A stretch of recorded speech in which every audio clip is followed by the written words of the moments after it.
నా పేరు లూనావత్ నరేష్. మండలం వచ్చేసి నర్సులపేట. విత్తనం పేరు వచ్చేసి ఆదర్శిని.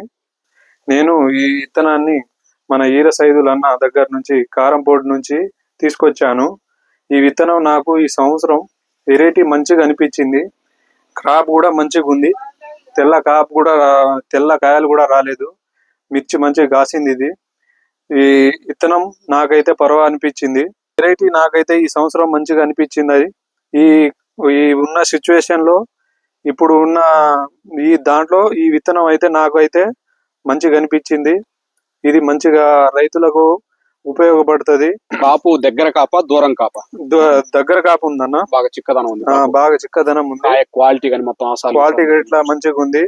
ఇది మార్కెట్ లో మనకు మంచి వెరైటీ వస్తుంది. పైసలు కూడా మంచి కలిసి వస్తాయి.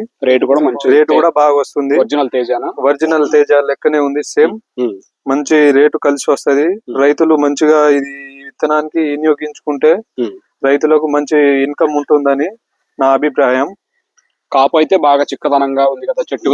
చెట్టుకు తగ్గట్టు కాపు వచ్చింది. నాకు ఈ సంవత్సరం పోయిన సంవత్సరం కన్నా ఈ సంవత్సరం మంచి వెరైటీగా నాకు మంచిగా అనిపించింది. మందులు కూడా ఎక్కువ వాడలేదు. పైన స్ప్రే గిట్లా ఎక్కువ చేయలేదు. కానీ క్రాప్ మాత్రం నాకు మంచి అనుకూలంగా వచ్చింది.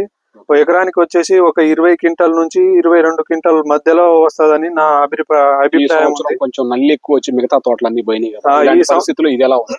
ఇలాంటి పరిస్థితిలో ఇది మంచి ఇన్కమ్ వచ్చిందన్న. ఇది మంచిగా అసలు ఈ వెరైటీని మర్చిపోవద్దు.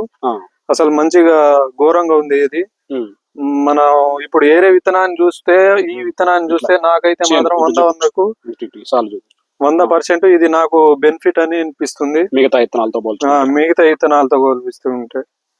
ఆదర్శిని విత్తనం పేరు ఆదర్శిని. తీసుకొచ్చింది అక్కడ కారంపొడి ఈర సైదులు అన్న దగ్గర నుంచి తీసుకొచ్చినాం.